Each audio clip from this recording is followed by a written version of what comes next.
ఎలా ఉన్నారు అందరూ? వీడియోలు కొంచెం లేట్గా వస్తున్నాయి అనుకోమాకండి. జ్వరం నాకు. మనం నోరు బాగోనప్పుడు ఏం చేయలేనప్పుడు ఈ వంట అనుకున్నప్పుడు ఇది చేసుకోండి, చాలా బాగుంటుంది అనమాట. ఇదిగోండి నూనె కాగింది. నూనెలో తాలింపు దినుసులు వేసేసుకోండి. పలవ దినుసులు వేసేసుకున్న తర్వాత అవి కొంచెం వేగనం ఉండాలి. ఫస్ట్ ఈ గుడ్లు ఉడకబెట్టుకొని పసుపు వేసుకొని వేపేసుకోండి. ఇదిగోండి కొంచెం అల్లం పేస్టు, పుదీనా, కొత్తిమీర, 2 టమాటాలు, 4 పచ్చిమిరకాయలు, 1 ఉల్లిపాయ కోసుకొని పక్కన పెట్టుకోండి. మీరు ఎన్ని కాలితే అన్ని. ఒక బియ్యం నానబెట్టుకోండి. మేము 1 లోటాడు నానబెట్టాము, చిన్న లోటాడు నానబెట్టుకోండి.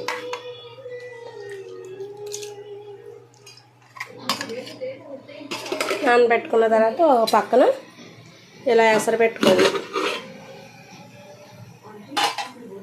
దీంట్లో ఏమేమి వేసామంటే మేము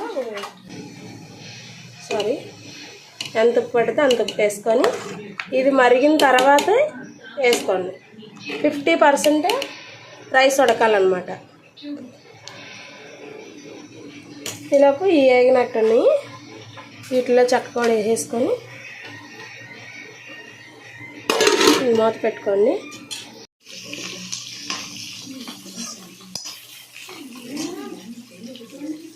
పట్టు వచ్చావుగా దా.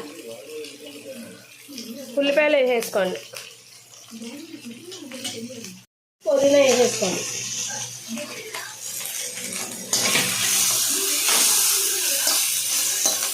పొయ్యి మాత్రం సిమ్లో పెట్టుకోండి.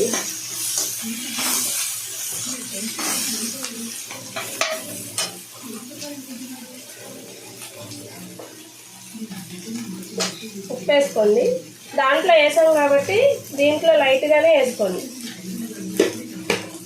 ఎందుకంటే రైస్లో ఉప్పు వేసాం కాబట్టి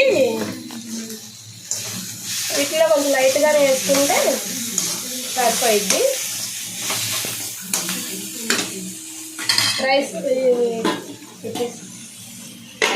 ఎసరు మరిగిపోతుంది అన్నమాట. దీంట్లో మనం దాంట్లో వేసేసుకోండి.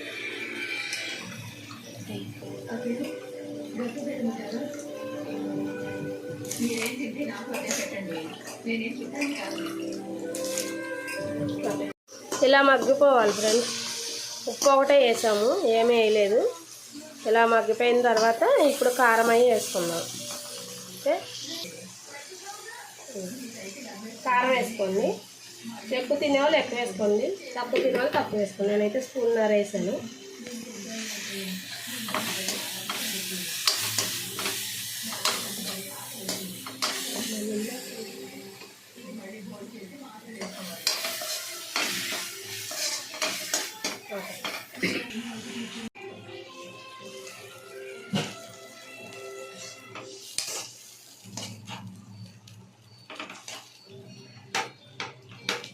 వాటర్ పోసేసుకొని ఎగ్స్ వేసేసుకొని దాంట్లో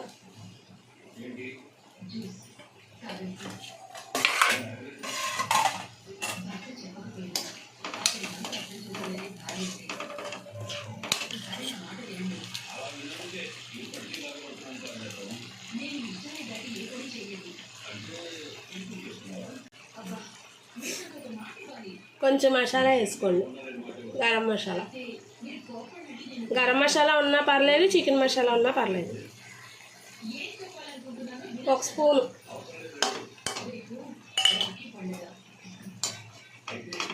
ఇది దగ్గరకు వచ్చేదాకా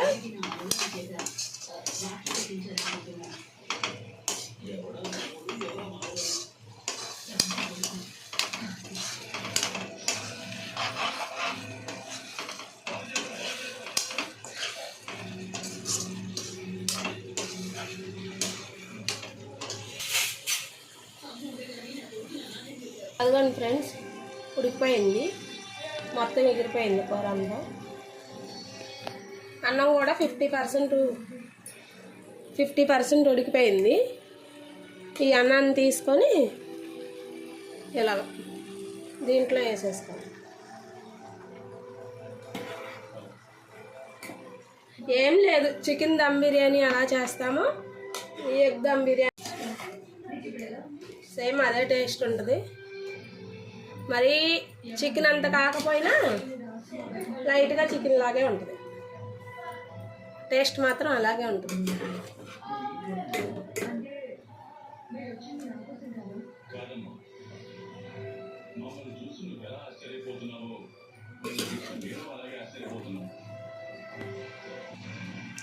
అలా వేసేసుకున్న తర్వాత కొంచెం ఎక్కువ వద్దు, వేసేసుకొని కొంచెం కొత్తిమీర అలా జల్లేసుకొని ఏదో ఇలా మూత పెట్టేసుకొని నేను బోరు పెట్టుకోండి. దాని మీద తీసేసుకోండి. చెప్పు మూడు పడేది తీయాలి.